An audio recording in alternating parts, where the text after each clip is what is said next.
My sister said, "Come by for a casual family brunch. We'll squeeze you in." When I got there was no seat for me. My mom pointed to a bar stool in the corner. "That's fine for you, right?" I nodded, ordered a latte, then handed my card to the server and said, "I'd like to close out, but move the rest of the charges to table 7. 30 minutes later, my brother stood up and yelled, "Who the hell put $1,300 on my bill?"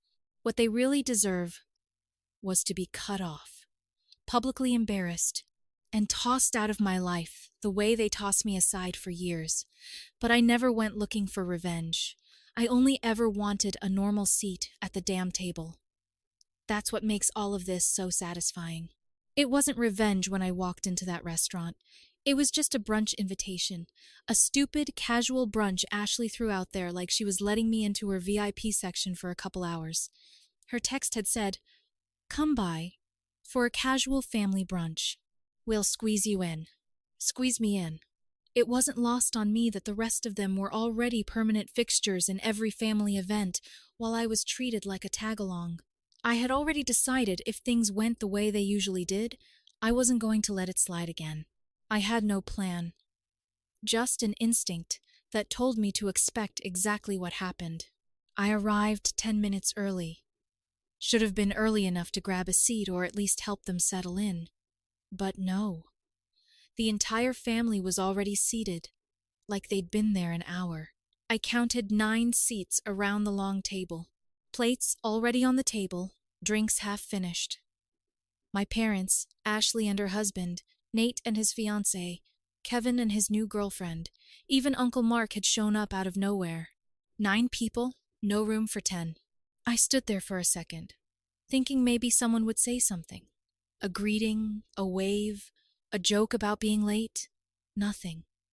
It was like walking into someone else's family dinner. Ashley didn't even look up. Nate glanced at me, then went back to whatever story he was telling. Finally, my mom gave me a smile, like she just noticed the waiter brought out the wrong toast. She nodded toward the bar and said, "That's fine for you, right?" She meant the bar stool in the corner near the wall, next to a tray of dirty glasses. I didn't answer. I just walked over and sat. From there, I had a full view of all of them. The way Ashley threw her head back, laughing at something Kevin said. Nate pouring Procco, like he was hosting a wedding. My dad telling some story with that smug look on his face. They looked like a family. I looked like a stranger. They didn't know how to tell to leave. I ordered a latte. Sipped it slowly. They didn't ask if I wanted to join the table. No one shifted a chair. It was like this had been the plan all along. That's when something clicked. If they wanted to treat me like an outsider, I'd act like one. I watched them order more drinks, then a few small plates, more entree, another bottle of Procco because Kevin's girlfriend wanted to try it. Nate made a show of it, holding it up like he was a sommelier. The bill was climbing fast. I caught the server's eye as she walked past me and asked for my check. She handed it to me. $5.75 for the latte. I handed her my card and said, "I'd like to close out, but could she please move the rest of the charges to table 7? She paused, blinked, looked over at the table. I just nodded. She didn't say a word, just walked off with my card. I left the latte unfinished and walked straight out. Didn't look back. I was halfway home when I got the first text. It was from Kevin. "Dude, Nate is freaking out. Someone put the entire tab on his card. Over $1,300. He stood up and yelled across the restaurant. Everyone's staring. I pulled into my driveway, went inside, made a sandwich, and turned on the TV. I didn't reply. Just waited. Because if you're going to squeeze someone in, you better be ready for the pressure." The next morning started with silence. Peaceful. Almost surreal. I sat on the porch with a coffee, scrolling through texts I had no intention of answering. 4 missed calls from Mom, 2 from Nate, 1 from Ashley. Then the voicemails, the usual mix of fake concern and veiled threats. Mom's voice said, "Call me back as soon as you get this. We need to talk about yesterday." Nate's was just, "Fix this, man. Seriously, don't be a jerk." Ashley's was the best. I don't know what you thought you were doing, but I covered the bill, so we're going to talk about that today. I deleted them all. Around 10 a.m., I heard the front gate click shut. Rachel was in the kitchen and looked out the window. Ashley's here. Of course. I didn't get up, just waited until the doorbell rang. Rachel didn't move either. She knew I'd open it, and she knew how it would go. I opened the door, and there she was, holding an ice, something from a place that prints your name in gold on the cup. No hello, no small talk. She walked in like she lived there. I covered that tab yesterday, she said, standing in the middle of the living room like she expected applause. Over $1,300. I didn't answer. She waited for a reaction that didn't come, then kept going. I didn't have to, but I did, because I don't make scenes. I don't ruin family gatherings. I solve things. I leaned against the wall and just let her talk. I wanted to see how far she'd go. I don't know what your little stunt was supposed to prove, but congratulations. You got attention. Everyone's talking about it. You embarrassed Nate in front of the whole place. You embarrassed all of us. Still, I didn't say anything because I was starting to realize something. She wasn't mad about the bill. Not really. She was mad because I'd flipped the script. For once, I'd forced them to react.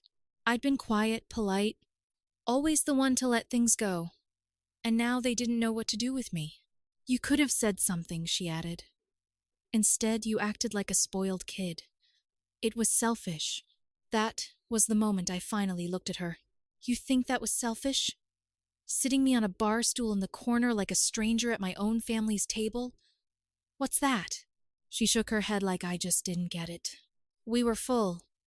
We figured you'd be fine. You're used to being independent. Right, I said. Translation. We don't care where you sit as long as you don't disturb the photo. Ashley scoffed and crossed her arms. You've changed. You used to be chill. Now you're just bitter. Rachel had heard enough. She stepped out of the kitchen, drying her hands with a towel, and walked over, calm, steady. No, Ashley. He's not bitter. He's tired. Tired of being treated like a bench warmer at his own family's events. Tired of you showing up here only when you need something or want to deliver a lecture. Ashley's eyes narrowed. I'm not talking to you. This is between me and Rick. Rachel smiled, dropped the towel on the table. No. See, it stopped being between just you and Rick the moment you started depending on him rent-free, by the way, for the last 22 months. Free house, utilities covered, property tax, all Rick. Ashley flushed, went to respond, but Rachel was already moving. You think calling him selfish is going to work after all the money he saved your sorry setup? You have no job, your husband doesn't work, and you still act like you're owed something. Watch your mouth, Ashley snapped. Rachel didn't blink. She walked right up, grabbed Ashley by the hair, not hard, but with finality, and marched her straight back to the door, pushed it open, shoved her out onto the porch, and slammed it shut before Ashley could even gasp. I stood there for a second. No words, no cheers. Just the silence that follows a line finally being drawn. Rachel turned to me. You've been too generous. Time to stop. She was right. That house Ashley lived in, the one I owned, paid for, maintained, had been a favor I'd offered during what was supposed to be a rough patch. Her husband lost his job. They had 2 kids. I felt bad. It was supposed to be 6 months. Then they were saving. Then her husband was freelancing. Then it just turned into this unspoken expectation that I'd keep footing the bill. No rent, no gratitude, just entitlement. By 2 p.m., I drafted the email to the landlord's service. I told them the lease support for me was ending. They had 2 weeks' notice to vacate. I asked for official paperwork to be sent immediately. No more safety net. Let's see how golden she feels when the floor gives out.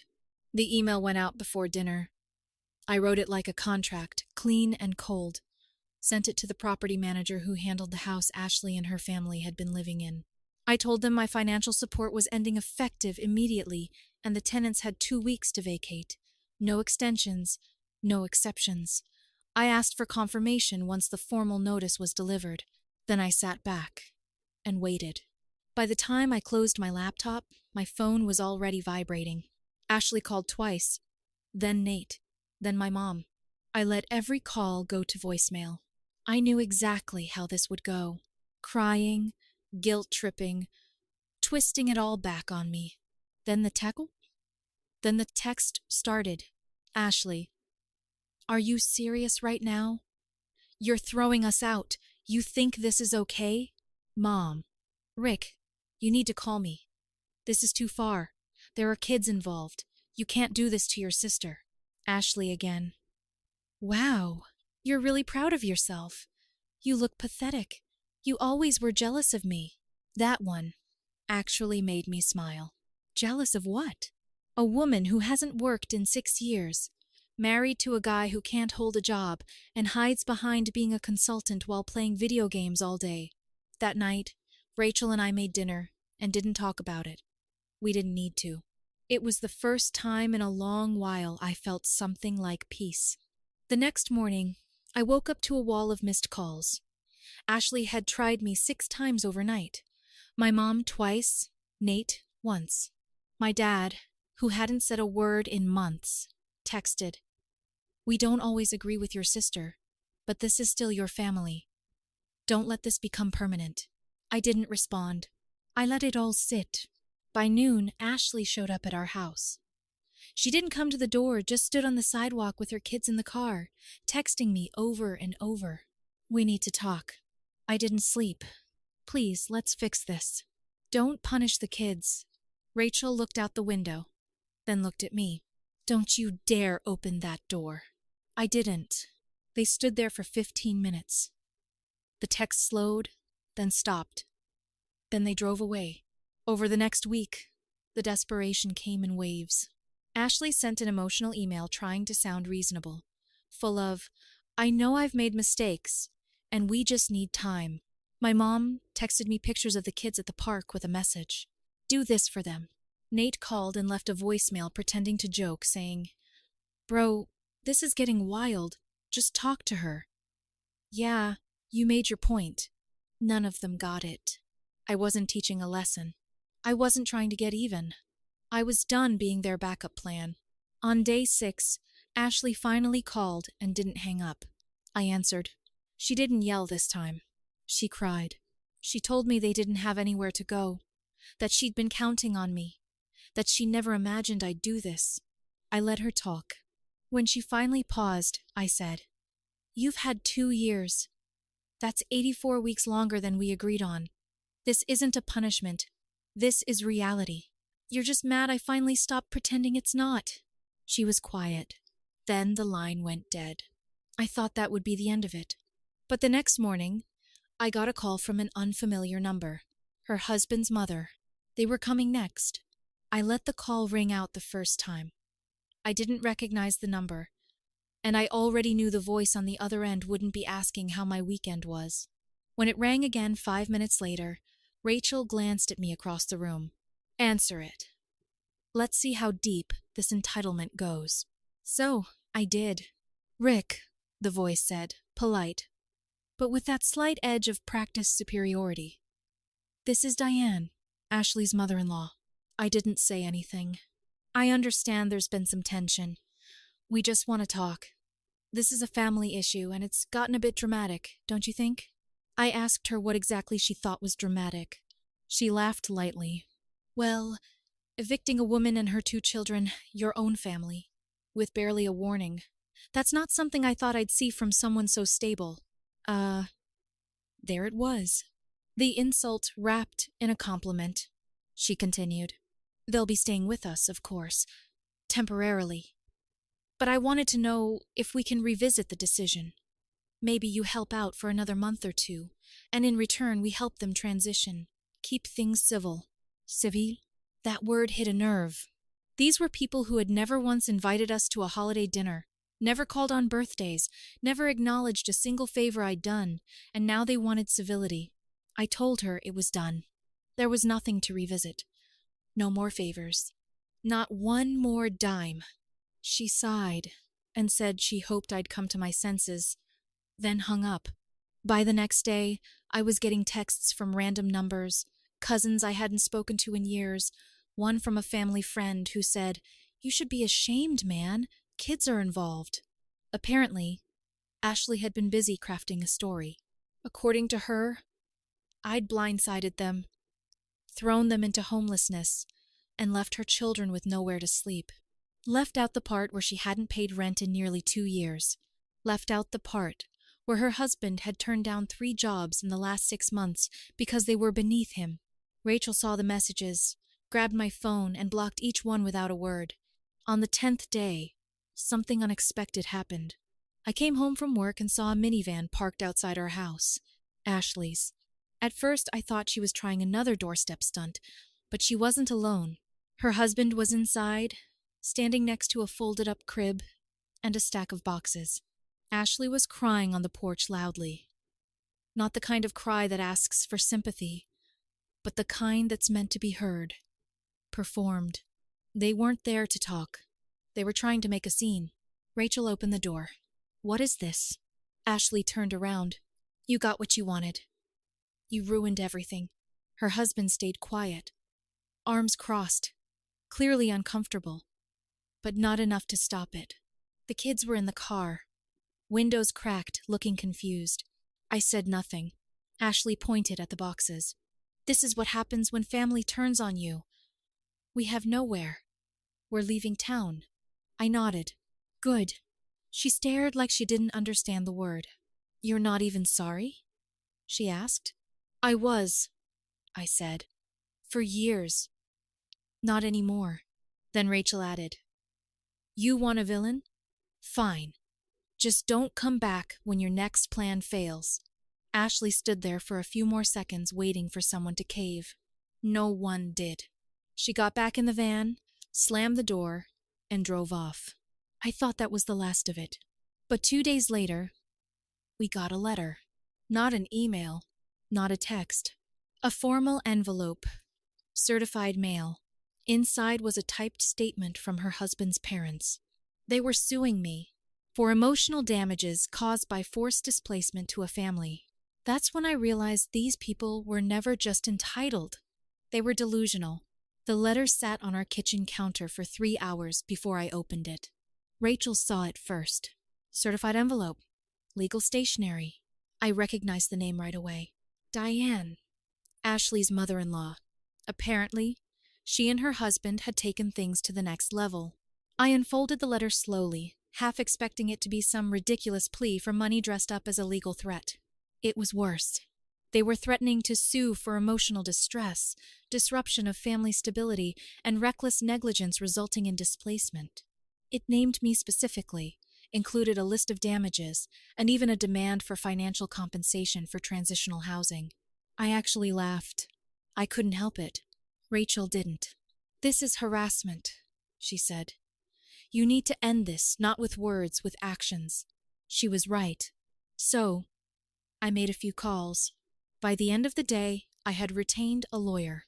Not because I thought the little stunt would hold up in court, but because I wanted them to know I wasn't going to play this like a family drama anymore. If they wanted to turn it into a case, I'd meet them in court with paperwork, not apologies. My attorney sent a candidatus to the in-laws within 24 hours, warning them against further attempts at extortion or defamation. The tone was sharp, professional, and unshakable. By the time they received it, they had already called me 3 more times and left 2 voicemails, all conveniently saved and forwarded. Ashley, for once, went quiet, but Nate didn't. He showed up at my office, just walked in, past the receptionist, stood at my door like he owned the place. I didn't even look up. "You really going to destroy your whole family? Over some brunch?" That's what he said. That was the hill he chose to die on. I didn't respond. Just motioned toward the door and said one word. "Out." He hesitated, then left. No fight, no comeback. Just walked out with his head low. For once, not the loudest guy in the room. That evening, I did something that felt overdue. I started cutting every joint matter with them out of my life. Ashley had been listed as an emergency contact on one of my insurance forms. Removed. I had been managing a shared investment fund Dad had set up years ago. I withdrew my portion, dissolved the account, and let them know it was no longer my concern. Shared streaming accounts? Gone. Family calendar? On Google. Left. I removed myself from every family group chat, left every shared app, deleted every birthday reminder I had set for their kids. Not out of spite, out of clarity. I wasn't going to pretend anymore. When you're treated like a stranger long enough, eventually you realize you don't need permission to walk away. That weekend, Rachel and I went away for 2 nights. Small cabin in the mountains. No service. No interruptions. On Sunday evening, when we pulled back into our driveway, I checked my phone for the first time in 48 hours. One message from Ashley. Just one line. We're gone. Don't worry, you win. No apology. No self-awareness. Just the same self-centered tone she'd always used. I deleted it. That was the last time I heard from her.